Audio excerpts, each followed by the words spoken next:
What's up, everybody? Welcome back to another video from the Seven MMA channel.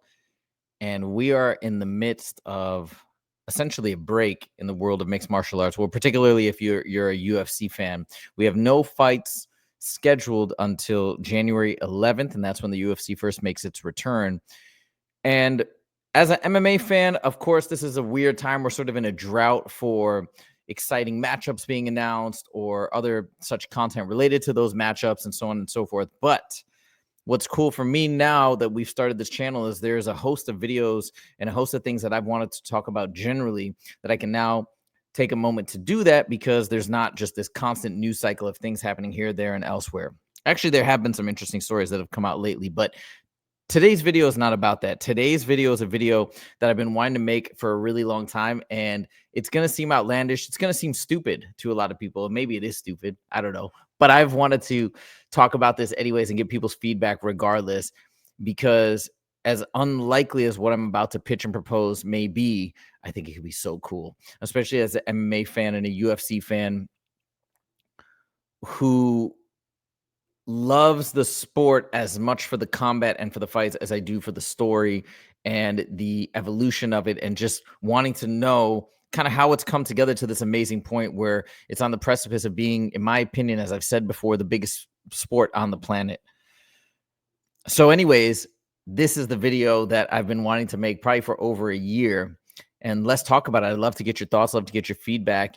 Tell me if you agree. Tell me if you think this is crazy and something I shouldn't have even talked about, but I'm doing it anyway. So here we go. This video is all about the biggest event in mixed martial arts, and it's not a fight. Mixed martial arts, obviously the largest organization, without a doubt, regardless of other people coming in to compete, PFL, now the GFL and all this stuff, right?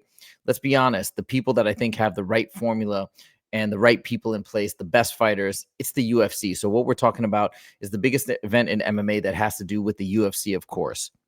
And what am I talking about? I'm talking about an interview between Ariel Helwani and Dana White. Now, these two, if you guys don't know the story, they haven't sat down and spoken. I don't know. When did that thing with Brock Lesnar go down? I want to say 2016. I'm going to double check the date here. Let me see exactly that date, but it's been a long time.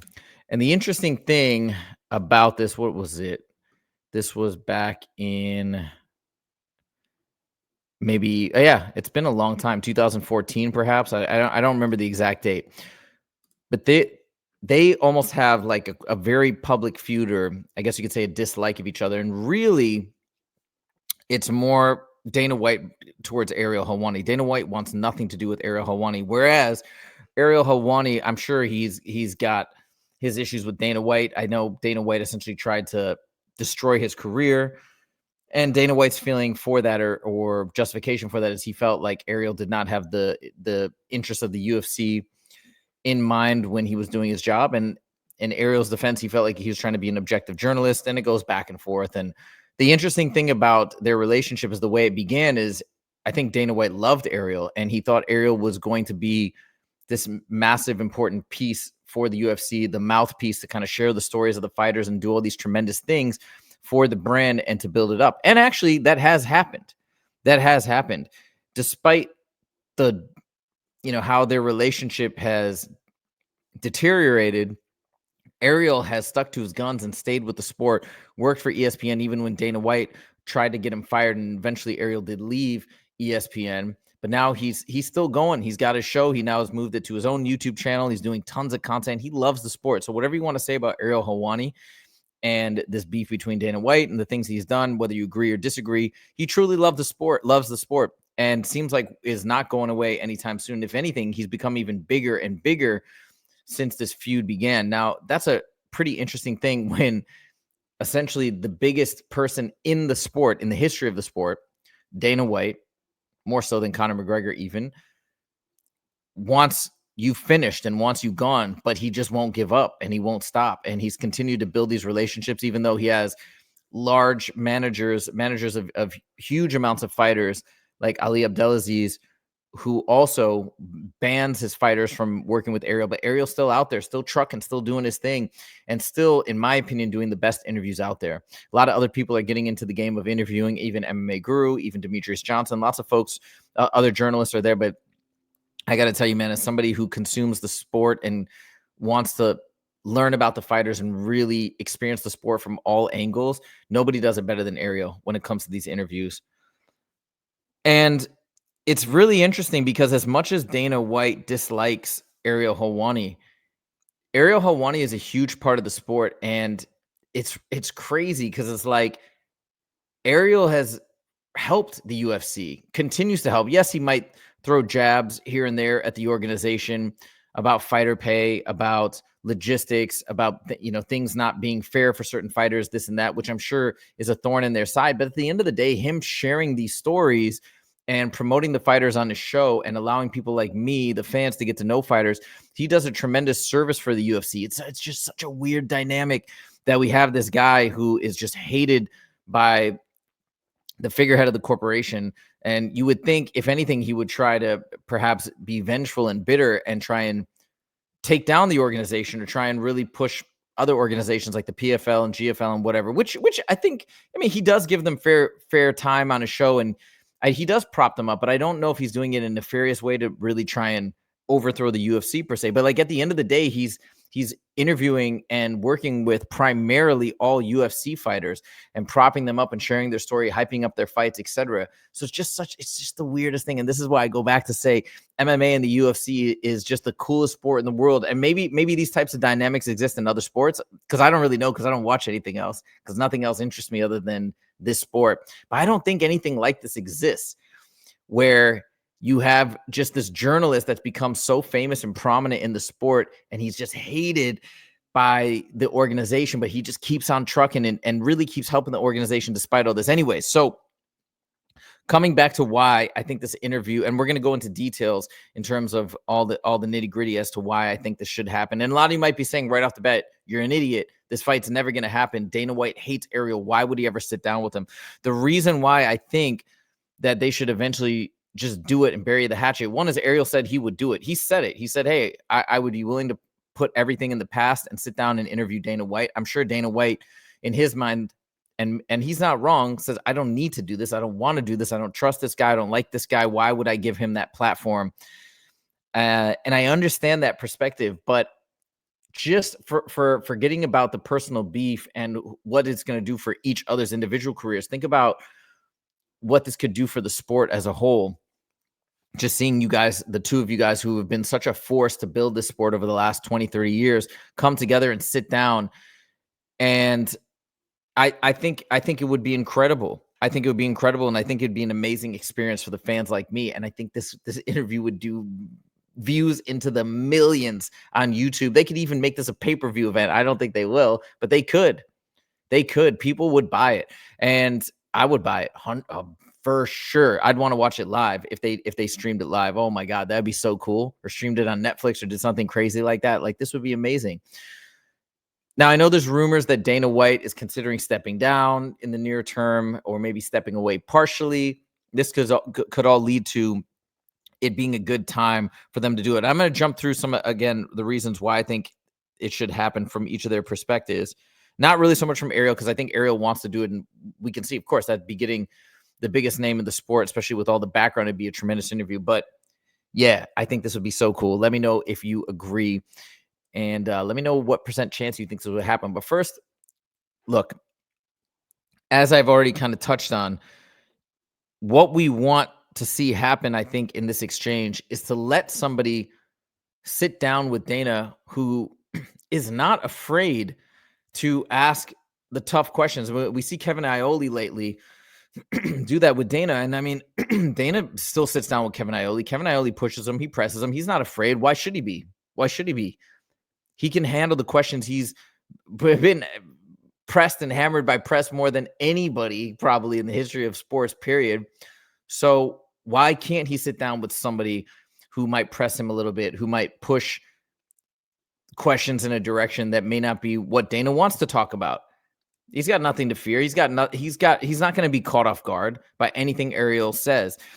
So if he's I think those concerns should be put to the side because he can steer the interview as well however he wants. Ariel can ask whatever he wants, and people are gonna just jump in to see these two massive names in the sport that know the sport better than anybody, the two of them together from these two different angles, right? Sit down and talk it out and hash it out and just have a discussion and even air out some of this dirty laundry. We always hear Ariel Helwani's perspective of what happened and why he was essentially cast out of the UFC for releasing that Brock Lesnar information about that fight being set up back in the day. Dana White's perspective is, hey, he was given private information. He released it, kind of betrayed their trust, and that's why he was asked to leave, because he sort of derailed this big pop that they were hoping for when they had this big promotional video ready to go. And then Ariel leaked the story about this fight with Brock Lesnar being set up. But anyways, they could sit down, they could hash it out, they could talk it out. Let's see. Okay. So why it should happen from a general perspective, fair. But why should Dana White do this? That's the real question we need to answer, because obviously, as I mentioned, I think Ariel would do it. And Dana White probably won't do it. And it's probably like, what's my reason for doing this? This is something I don't want to do. I don't like the guy. And the business is booming. The business is booming. We don't need to do this. It's not about needing to do this. The reason why I think Dana White should do this, though, or potentially should, and why I think it would be great all around, is if we do get to this point where he's eventually going to step away, and I know he's talked about it, and nobody's going to be here for forever. I'm sure he, to some extent, is burnt out. I think that's why these rumors are circulating. And he's also talked about how he already has the right replacement in mind. Somebody's going to take over the reins and keep pushing the organization with a similar tenacity and passion as Dana White has had over the years.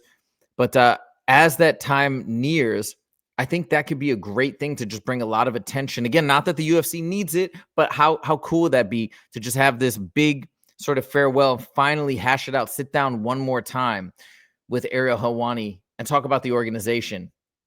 Now, as I mentioned, I know one of the reasons why Ali Abdelaziz doesn't like his fighters to be interviewed by Ariel Helwani is that I think it's kind of like, he feels as though maybe Ariel doesn't always have their best interest at heart. Some of the questions he might ask could be inflammatory, could create rifts between them and the UFC when he asks them, hey, are you happy with your pay or something? I'm not, that's not an exact direct quote, but you know what I'm saying. And people call Ariel right? Like he stirs the pot, this whole narrative, whether or not you agree or disagree.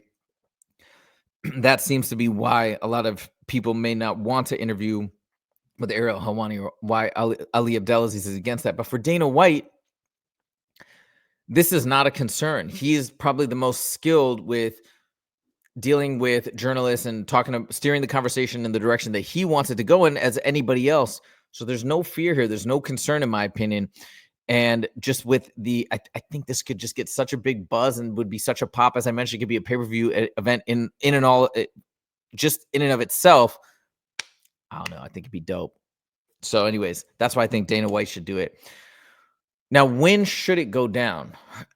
If this were to ever happen, and again, we're in fantasy land right now. Will it happen? I don't know. But when should it go down? I think it should go down as we get to that point where maybe Dana White is finally making his announcement that he's stepping away, either fully or partially. Let's have an exit interview, if you will. Talk about the organization. Talk about where he's heading next, what the plans are for the replacement.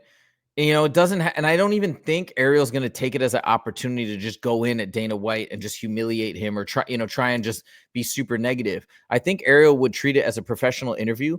I think he might bring up what happened between the two of them, and they can talk it out and just have a discussion about it. And I'm not saying this has to resolve all their issues, but I think Ariel would be professional about it. I think Dana White would be professional about it. And what a great way to send it off, because again, remember how positive the relationship began. Also think about all the things that Ariel has done positively for the UFC. I mean, this could be a great adieu, if you will, as Dana White steps away to just sit down one last time with Ariel, hash it out, and boom. And this could even be, which I think could be really positive for the organization. This could be a bridge to then bring Ariel back as more of a fixture in the brand, because as much as there might be a personal beef here, and as much as they might hate to admit it, he does a lot of positives for the sport, tremendous amount of positives for the sport. And we come to this final point, which I've already talked about a lot. But what I do think it could do for the sport is now we reopen these doors for Ariel and Dana White and the UFC in general to have a more direct relationship as he steps away. And as I mentioned before, Ariel is the best when it comes to telling these guys stories. How cool would it be if Ali Abdelaziz removed this ban and we now had Ariel interviewing all these amazing fighters under Ali Abdelaziz? Man, like Ariel has interviewed Habib back in the day, but then that stopped. He's never even interviewed Islam, I don't believe. All these other guys that now could come in and sit down and have discussions with Ariel, which would allow fans like me or new fans to learn about these fighters, hear their personalities, hear their stories, and be that much more drawn in, because that's what makes the sport incredible. It's not it's not just about seeing people slug it out. It's about the entire stories, the rise to greatness, the ascension up past all these challenges. Case in point, look at everything that Hamzat has gone through, hearing about his struggles, about his sicknesses, about him wanting to retire, step away, and then coming back, re-engineering and redesigning his training camp and training regimen and routine to overcome all these obstacles to then recently come out and have this crazy showing against Robert Whittaker. That's what makes the sport unbelievable. If he was just a guy that we had no idea about, and he comes in and steamrolls Robert Whittaker, we don't know Robert Whittaker's background and all that he's accomplished,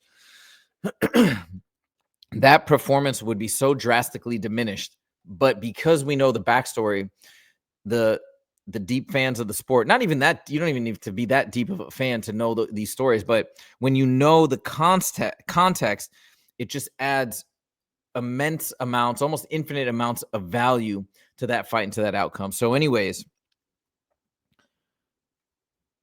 bringing Ariel back into the fold where he can be more connected to the fighters, to the organization, I think it would be so awesome for all of us. And I think this could be that bridge. Let's go. Let me know what you think. And do you think there's a chance? I think this is unlikely. I'm not going to lie. I do believe that this is unlikely. And I know Dana White is probably saying, what need do I have to do this? My life is set. I'm crushing it with everything I've done, with all these endeavors. I've got way bigger fish to fry. I get it. But think about it more from the perspective, or I would hope maybe he might think about it more from the perspective of, for the long-term growth and success of the company and the fighters, I think this could be a net positive, and the event in and of itself will be incredible for fans. Okay, said my piece. Let's see what you guys say. Let's see if you guys think this is just a really stupid idea, or if you're interested by it, and give me some probabilities of whether or not this could ever go down. Thank you guys so much for joining. If you like this video, make sure to click that like button. If you want to see more from the 10-7 MMA show, make sure to click subscribe. Thank you guys so much. We'll see you in the next video. Take it easy.